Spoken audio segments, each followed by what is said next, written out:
a panel has been discussing the spirituality and the forces of God. But I also believe that there are two forces that are here with us, that we do have our God that we can depend on, but there's also a power of darkness that we do need to be aware of. And that's where the choices begin. Do you believe that you can choose between one or the other? Most absolute, definitely. Yeah.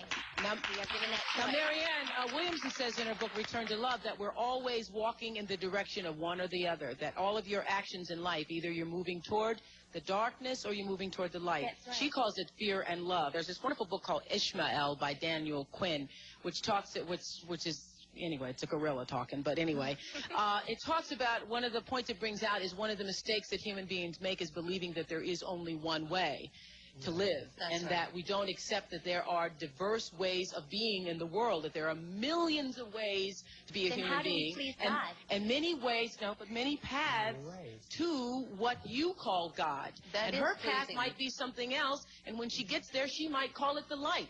But her loving and her kindness and her generosity brings her, if it brings her to the same point that it brings you, it doesn't matter whether she called it God along the way or not. And I guess the danger that could be in that, I mean, it sounds great on the onset, but if you really look at both sides, there couldn't possibly be just one way. What about Jesus?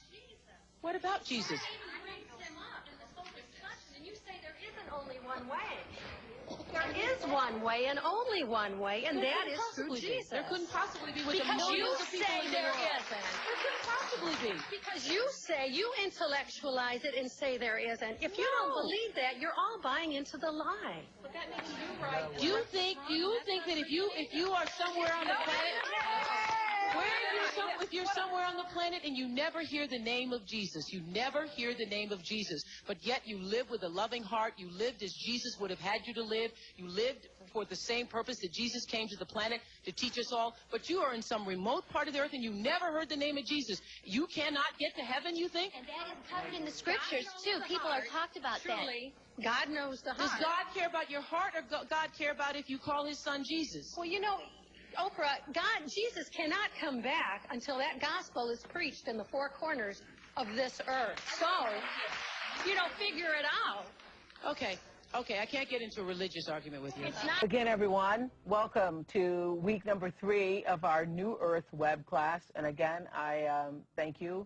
Eckhart Tolle thanks you for joining us as we bring students and seekers together to discuss our latest book club selection, Eckhart Tolle's A New Earth. We did something last week that was unprecedented. You said it's never been done before on television, where you just sit there in silence. And I thought a lot of people responded to the sense of connection from that. So you want to do that again? Yes. Let's do that again. Yes. Yes. Okay. So you're going to lead us in silence. And simply become aware that you are breathing. The air flows in and out, and you feel yourself breathing. Air flows in and out of the body. In reading books such as Tolle's, it's really opened my eyes up to a new way of thinking, a new form of spirituality that doesn't always align with the teachings of Christianity. So my question is to you, Oprah, how have you reconciled these spiritual teachings with your Christian beliefs? I've reconciled it because I was able to open my mind about the absolute indescribable hugeness of that which we call God. I took God out of the box because I grew up in the Baptist church, and there were, rules and, belief systems and doctrine. And I happened to be sitting in church in my late 20s, and I was going to this church where you had to get there at 8 o'clock in the morning, or you couldn't get a seat, and a very charismatic minister, and everybody was just, into the sermon. And this great minister was preaching about how great God was and how omniscient and omnipresent and God is everything. And then he said, and the Lord thy God is a jealous God. And I was, caught up in the rapture of that moment until he said jealous. And something struck me. And I was like, I think about 27 or 28. I was thinking, God is all, God is omnipresent, God is all, and God's also jealous. God is jealous of me. And something about that didn't feel right in my spirit, because I believe that God is love and that God is in all things. And so that's when the search for something more than doctrine started to stir within me. And I love this quote that Eckhart has. This is one of my favorite quotes in chapter 1, where he says, "Man made God in his own image. The eternal, the infinite, and unnameable was reduced to a mental idol that you had to believe in and worship as my God or our God." Jesus says, you are the light of the world. It means you are the consciousness in which the world appears, is seen. So you believe what happens to us at death when the body dies? You don't have a belief. I don't give it any thought. You don't. God, in the essence of all consciousness, isn't something to believe. God is. Yes. God is. And God is a feeling experience, not a believing experience. That's right. And if your religion is a believing experience, if God for you is still about a belief, then it's not truly God. No. That's what you're saying. I have to tell you, in one day, 6 people told me about this DVD. All right, it is called The Secret, and it's one of Oprah's new favorite things, a little movie that's sweeping the country one DVD at a time. People who see it say it'll change their lives for the better forever. And Amanda John visits a local place where people are learning exactly what The Secret is.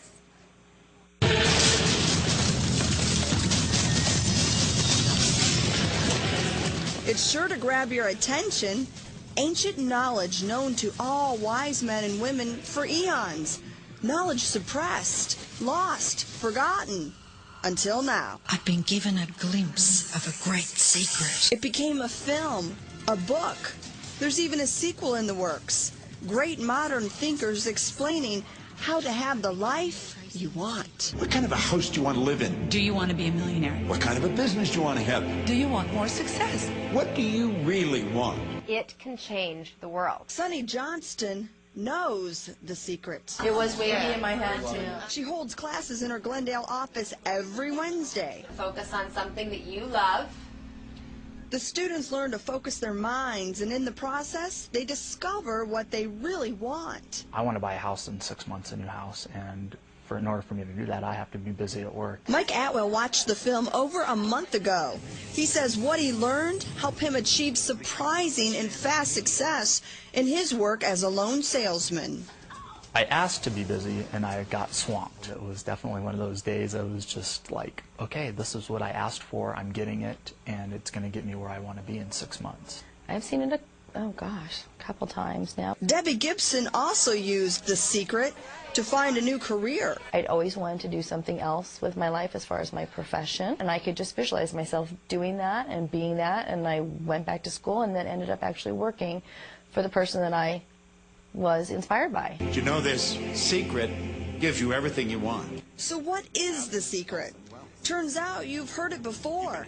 They call it the law of attraction. Your thoughts and your feelings create your reality. But Sonny says most people don't know how to use it, or worse, don't believe it really works. That's why people like Mike and Debbie come to class and watch the movie, and with every little success, you realize how powerful the thoughts can be.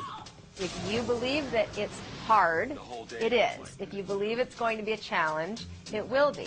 If you believe that maybe it might work, then you'll start to see changes. So how do you make it happen? You have to believe it. Info about Sonny and The Secret on our website. You can see more tonight on Oprah right here at 9 o'clock.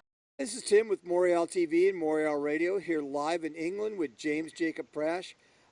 Jacob, Oprah made quite a hit at the Golden Globes. Some of them, people are even calling for her to be president. And she's part of this Me Too organization. And if Me Too means hung out with Harvey Weinstein, Me Too, that definitely summed up Oprah. A lot of people have questions now about Oprah's spirituality and those type of things. What are your thoughts on that? Let's go back to Mississippi, where she was born, before she moved, I think, in her youth to Milwaukee, Wisconsin, where she was sexually abused as a young girl. Afro-Americans in the post-slavery era, in the Jim Crow era, many of them were evangelical Christians, Pentecostals and Baptists. Admittedly, in any Bible Belt, anywhere in the world, could be Korea, could be the American South, could be Northern Ireland, admittedly, there are people who go to churches that have an evangelical statement of faith but are not born again. It's a cultural evangelicism. Although the doctrines are there and the gospel might be preached in the church, it has more to do with culture. And going to church and getting dressed up and singing and all this can have more to do with culture than it actually does with personal faith. That is true in any Bible Belt of any race and any nation. Nonetheless, a number of these people, including Afro-Americans, a number were truly saved. Even in the United States today, if you witness to black people, you'd be amazed, we'd be amazed how many of them have grandmothers who are saved Christians praying for their salvation, Pentecostal grandmothers or something like that, praying for their salvation. There are very few black people who do not have believers in their family, Native American blacks. Very few who do not have it in their ancestry. And Oprah Winfrey would not be an exception. I'm often reminded of the story of Muddy Waters in the Mississippi Delta, went to see his mother. And she came out on the porch with the apron on and everything, and, you know, and he went up to her, and he was all dressed in a fancy suit and pulled up in a limousine and hugged her. And he had a fistful of money, including a $500 bill, which she'd never seen before, and a whole lot of hundreds and fifties. And he stuffs it in the pocket of her apron. And she takes the money and throws it back. After she hugs him, she begins crying, "You're a backslider. This is the devil's money. You're singing the devil's music." Now, these were holiness Pentecostals. That was something ingrained in many of them. I think Muddy Waters was a talented man, and I don't have a problem with people singing the blues, but I also understand where his mother was coming from. She was a true believer. Now, again, in those traditions, holiness can become easily confused with legalism and so forth. We know that. But what I'm saying is there are no black people from the American South of Oprah Winfrey's generation or mine who do not have saved Christians in their family and in their ancestry, who do not know the gospel. It's similar to Northern Ireland. They all know it. Even the white founders of rock and roll who imitated the black rhythm and blues artists, Buddy Holly and Elvis Presley, all these people, they knew the gospel. It was in their environment, in their culture. Well, she came from that. But obviously, she no longer believes it. She is New Age. She is essentially pantheistic. She's made statements that fundamentally deny the essential truths of the Christian faith. She is a person who turned away from the faith of her forebears. Whether or not she was personally ever regenerate and is a backslider, I do not know. But I do know the faith of her forebears was genuine, was sincere, and she's rejected it in favor of the world and of the lies of Satan and New Age. And we're all one. These things are absolutely demonic. And the spirit of Antichrist is preparing the world for the coming of Antichrist. There is no doubt that Oprah Winfrey has been one of the key agents of Satan, animated by the spirit of Antichrist to prepare the world for the great deception that's coming. This is the reality. It is a great national tragedy. The abolitionist movement came from Christian churches in the north of the United States. People like D.L. Moody, the evangelists, were abolitionists. The abolitionists of the South, who helped blacks escape on the Underground Railroad, and they were motivated by Christian values. Initially, the Civil Rights Movement, as defined and pioneered by people like Booker T. Washington, a man for whom I have incredibly high regard, these were people who I esteemed. They were way before Martin Luther King. Medgar Evers, Martin Luther King was a Baptist clergyman. All of these people had Christian influences, okay? So abolitionism and civil rights came from Christianity. Black America, too much of it, has turned from Christ to crack cocaine. They're looking to Farrakhan, to the Nation of Islam, for new spiritual direction in many cases. Look at Africa. Google Slavery International. See where slavery is practiced in the 21st century. Black Africa, Mauritania, Chad, Sudan, Niger. What color are the slaves? Black. Who owns them? Muslims. What I want to know is why, when Christianity started in the 1st century, we don't see them going into Africa. We know that Africa was aware of that Christianity started in Africa. Which Christians you mean? Which we know Christians? that Christianity was in Africa from the 1st century. Amen. We know that by the 4th century, Christianity was the state religion of Ethiopia. We know it's the state religion of Nubia. We know that there was a strong hold of Christianity in Africa. Amen. A stronghold. Okay. What happened in the 7th century? Islam.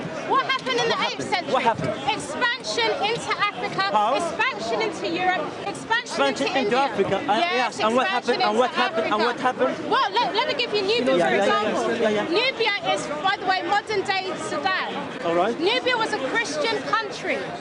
And Muslims kept attacking them.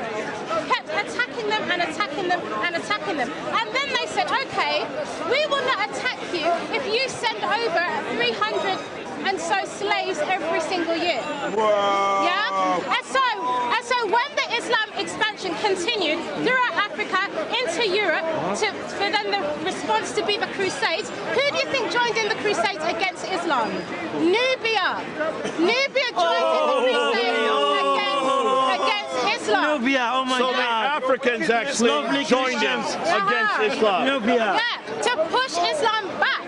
Yeah. How many years has slavery existed in Africa, in Islamic Africa? So we don't see Christians enslaving people in Africa. 1st century, 4th century, all the way up to the 15th century. What happened before that? Happened? We see Islam from the 7th century all the way up until the 20th century in the 21st century. It still exists today. Yes. So what we see, what about Christians? What we see is Speak to me about Christians. No, you asked. You talked about slavery. Yes. Did you not? You talked about slavery. Who were the ones who were enslaving? Who were the ones who were the main traders? Arab Muslims. Yeah. Who were the ones when the British came and the Portuguese came and the Spanish came? Who were the ones that they interacted with? Yes, the native people, but a lot of it was the Arab Muslims. Who did they learn the whole trade from? Okay. So you're claiming that the Christian Europeans learned how to conduct slavery from the Muslims. I'm saying that the British, the Spanish, the Portuguese learnt it from them. But was that the example of Jesus? Absolutely not. There's a reason why it came on the back of greed. So you're saying a reason why these Jesus, white Christians let me finish. Let me finish. There's a reason. Jesus never had any slaves. Did his disciples take slaves? No.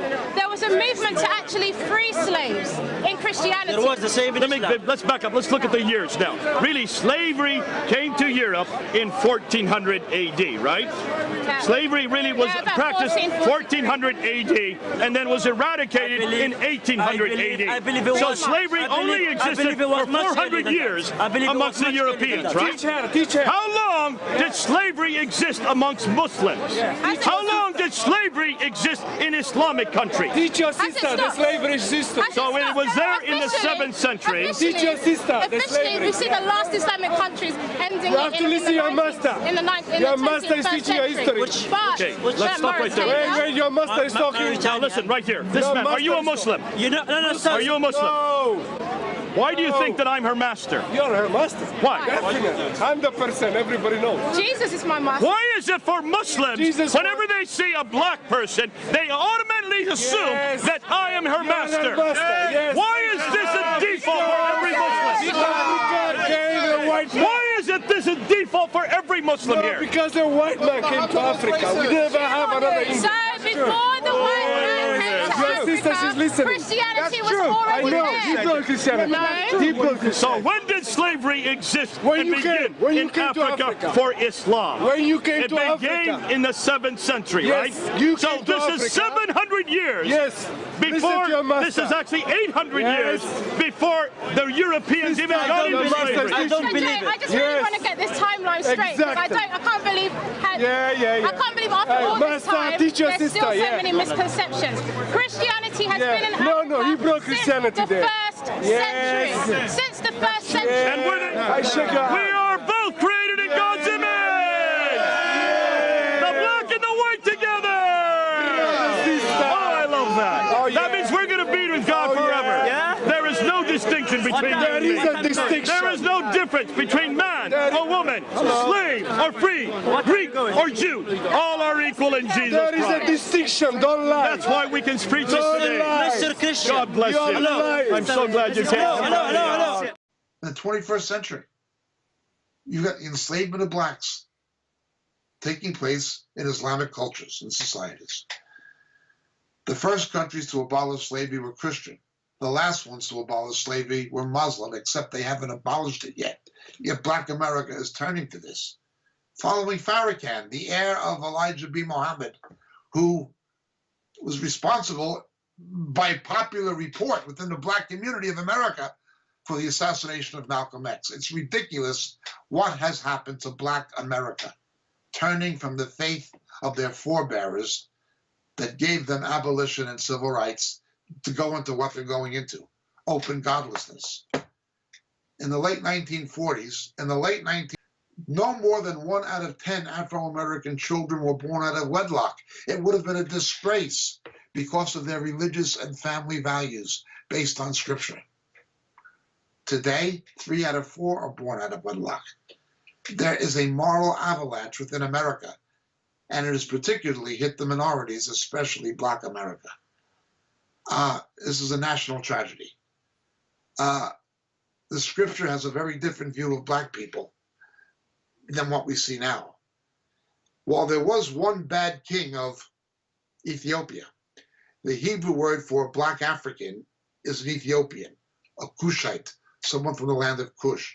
They didn't know about the Congo or about Kenya, or they didn't know about, Zambia, but they knew about Ethiopia. Black African is called a Cushite. If we count the Samaritans as semi-Jews, Jesus said, take the gospel from Jerusalem, Judea, and Samaria to the ends of the earth.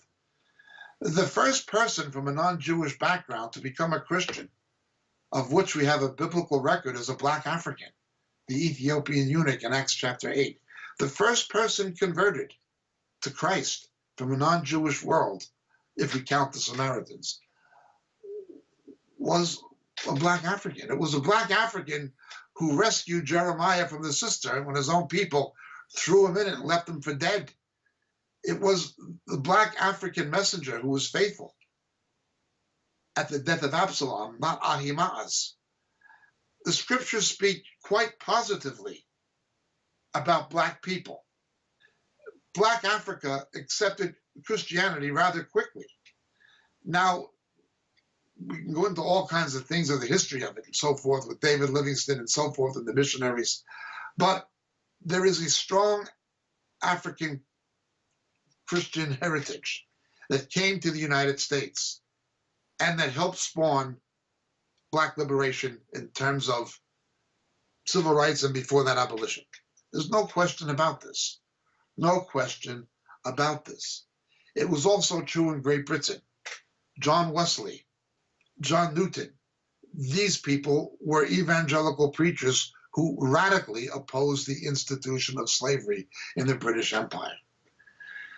Well, Oprah Winfrey had the privilege of coming from that noble heritage and background, but she's rejected it in favor of the world, New Age, poly-religiosity, psychobabble, pseudo-spiritual, psychologized pseudo-spirituality, anything that comes down the pike. That's her background. I don't know, again, if she was ever saved, but I know there were people in her family who would have been, and I know what the religious heritage of her family was, and she has left it. As have many others, but she is in a unique position.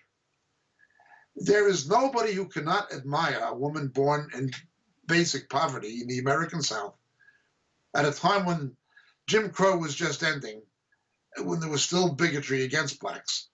Now, there's no more institutionalized bigotry against blacks, only there's individual bigots. But then it was ending. She still caught the tail end of Jim Crow and its aftermath. To come from that background, born poor, to have been sexually violated as a teenager in Milwaukee, all the cards stacked against her, and to wind up the most famous woman in media, in the history of media, a self-made billionaire, $3 billion in assets. We have to admire that. If somebody wants to talk about the American dream, they can look at Oprah Winfrey. Okay. And it proves to me that blacks don't need reverse discrimination like affirmative action. She got where she is because of her talent and her work, not because of her skin color. If she ever becomes president, however, it'll be largely because of her skin color. And a Fox News contributor. Congressman, good to see you. It's amazing to see someone as successful as Oprah Winfrey. I mean, a billionaire, thanks in large part to American viewers loving her. White, black, brown, you name it, loving her, talking about racist Americans. Yes, and thanks and pleasure to be with you, Megan. It is absolutely appalling and unconscionable that you would have Oprah Winfrey, who is a billionaire by all regards, and then you have the first African-American president, and they're both continually to try to use the race card to talk about the failures and the faults, not in his racial content, but in the content of his character and the failure of his policies.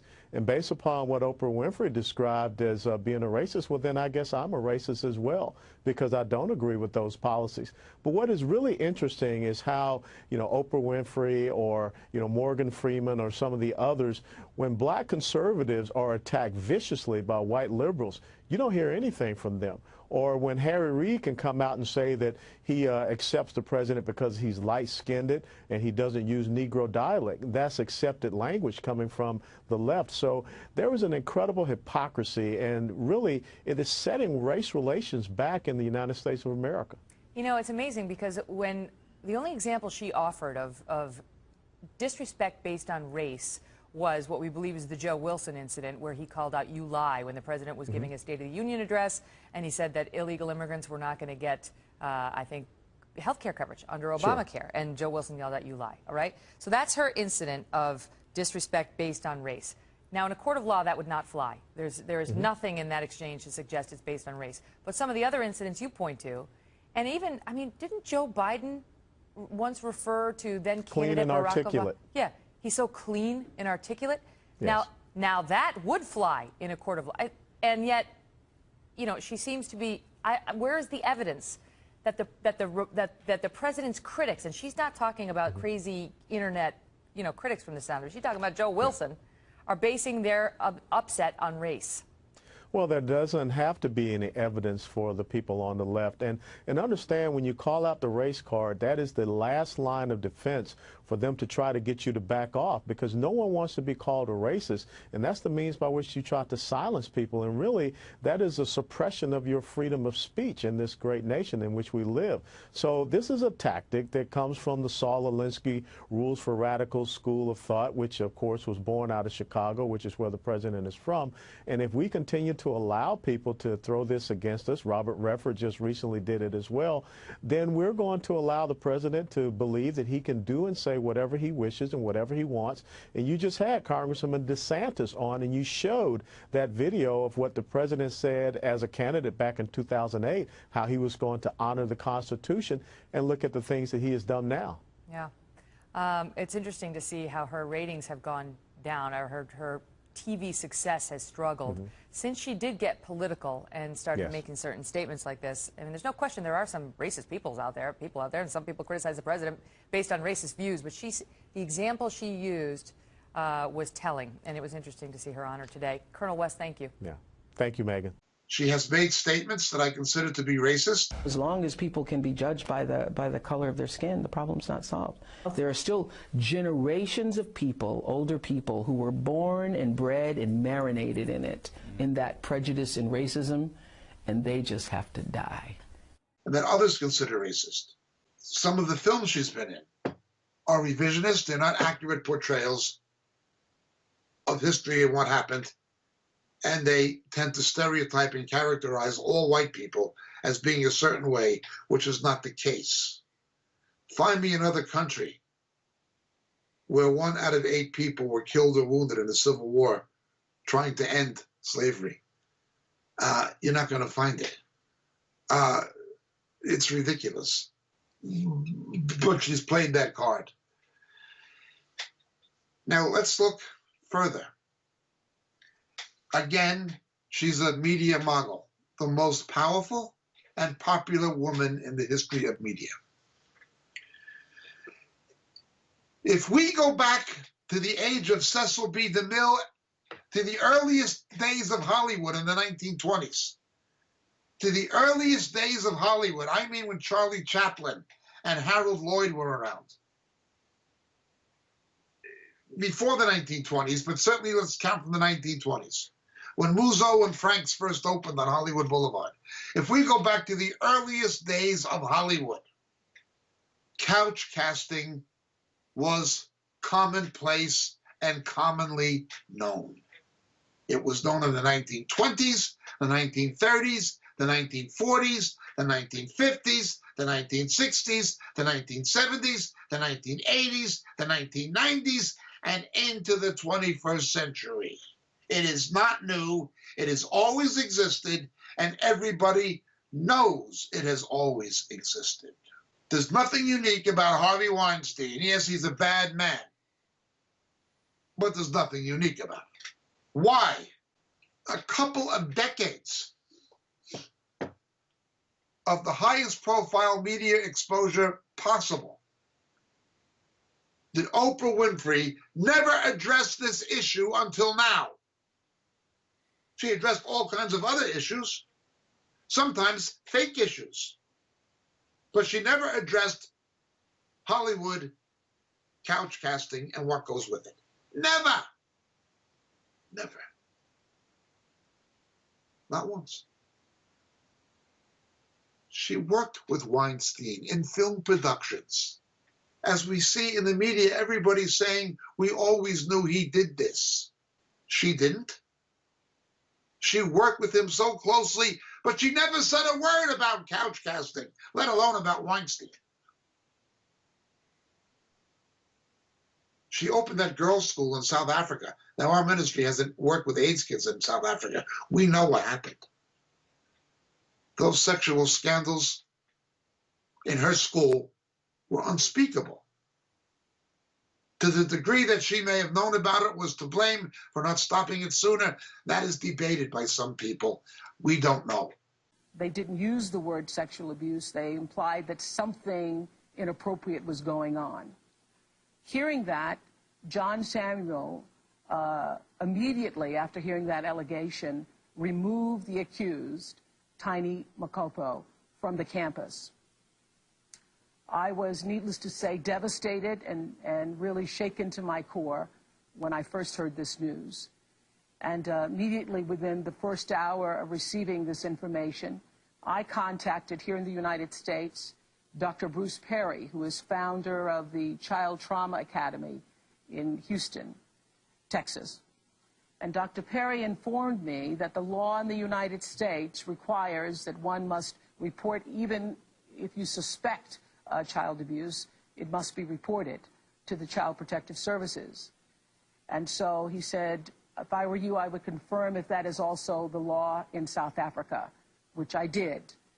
And first thing Monday morning, I contacted Superintendent Needling and told him that I wasn't sure what had happened, but there was a suspicion on the part of the girls of some type of sexual abuse. I told Andre Neitling that I wanted to conduct an independent investigation to determine what exactly had happened, and that I would appreciate his advice and his guidance in this matter. And he told me that his department would work in cooperation with our independent investigation. Now, the reason why I did that is I wanted to hire an independent team because my experience with child predators is that no one ever abuses just one child. Although the girls only had spoken of one classmate, my first priority was to determine how many girls had actually been affected and to what extent. So I hired a team of 3 headed by Robert Farley, who is a former detective and commander of the Child Exploitation Unit at the Cook County Sheriff's Office here in Chicago. Detective Farley and his team immediately flew over from the United States. They spent a week interviewing girls and staff. I arrived before the team. I was accompanied by Dr. Bruce Perry, and I spoke to all the girls personally, and I encouraged all of them, any of them who had actually been harmed, to please come forward and to trust the team and speak to the team and the police. And I told them that although they had apparently been living in an atmosphere that repressed their voices, that this was a chance for them to break the silence and to take their voices back. As a result of that conversation with the girls, by the next day, 5 other brave girls had come forward. But all the girls were afraid of repercussions from the remaining dorm matrons. So we immediately removed all remaining dorm matrons and put teachers in rotation in the dorms. That weekend, which was Sunday, October 14th, we had enough information by that time about the specific nature of the girls' complaints that we then started calling all of their parents to inform them of the situation and to ask for a meeting the following weekend. Then the following weekend of October 20th, I returned again to South Africa, and I met with the parents and their daughters. I apologized for the unfortunate circumstances that we are enduring, and I promised to institute immediate changes to create a new model of excellence in social, emotional, and academic life for girls at the school. This has been one of the most devastating, if not the most devastating experience of my life. But like all such experiences, there's always much to be gained, and I think there's a lot to be learned. And as Mr. Samuel said, we are moving forward to create a safe, an open, and a receptive environment for the girls. And I'm also very grateful to their parents and to their guardians and their caretakers for their continued trust and their support in me and also in the school.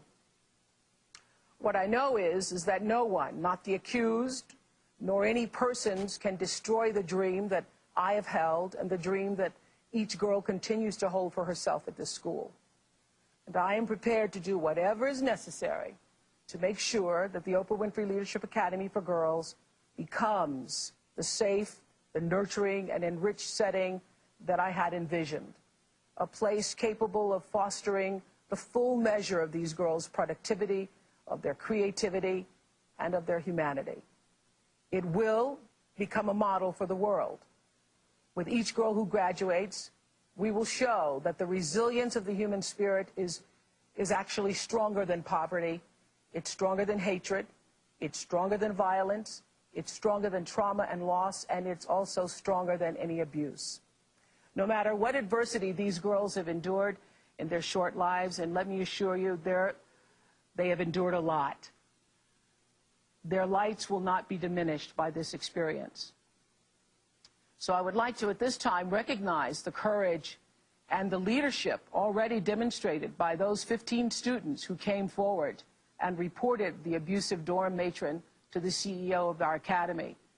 These 15 girls banded together, and they acted because they felt that previously their voices had not been heard by other adults on campus.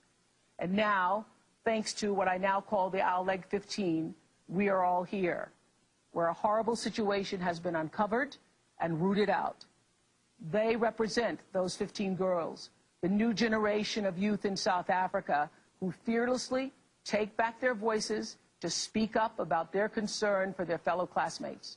This is really what we're trying to teach. This is what leadership is all about, to use your voice, no matter what the personal consequences, so that abuse will end and good will prevail.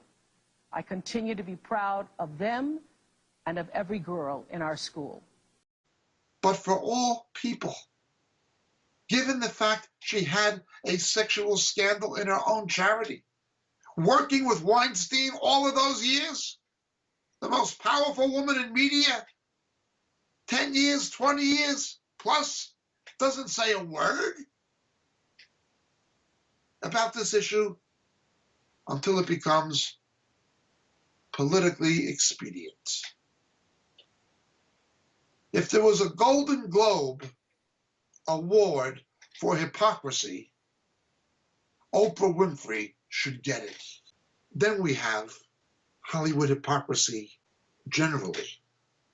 It's not just Oprah. Roman Polanski, a fugitive from justice, sexually violated an underage girl, multiple others by the claims of the victims, but one that he fled justice to Europe, been hiding overseas for years. Meryl Streep signs a petition to let him back into the USA and immunize him from prosecution for both the sex crime and for fleeing justice. She signs a petition. And when he appears by satellite relay, she stands up and she claps. Yes, Meryl Streep should get the Oscar for hypocrisy. And Oprah Winfrey should get the Golden Globe for hypocrisy. These are the realities. Hollywood is as phony as a $3 bill. It is an industry with no scruples and no morals. All of this is based on hypocrisy and dual standards. It's always gone on. It's not about morality or stopping couch casting. They're never going to stop it. I've seen this in the music industry. You don't have to take advantage of groupies. They're going to throw themselves at you. Same thing happens in Hollywood. They wouldn't know where to draw the line between couch casting and consensual fornication. It's a quagmire. It's always been there. She was working. Oprah Winfrey was working with Weinstein for years. Now we read everybody knew about him and what he was doing. Yeah. But she didn't say or do anything until it became advantageous to her. But the corrupt media machine and the stupidity of the people, the lowest common denominator, who watch the networks and who watch things like CNN and MSNBC, the lowest common denominator, and the idiocracy that runs the mainstream media and most universities, make it possible that that woman could be nominated. I pray to God as a Christian, it doesn't happen. That woman is nothing but a hypocrite. She's turned from the faith of her fathers, and she's an instrument of the devil. I pray she repents and returns to the faith of her forebears. Thank you for listening. My name is James Jacob Prasch.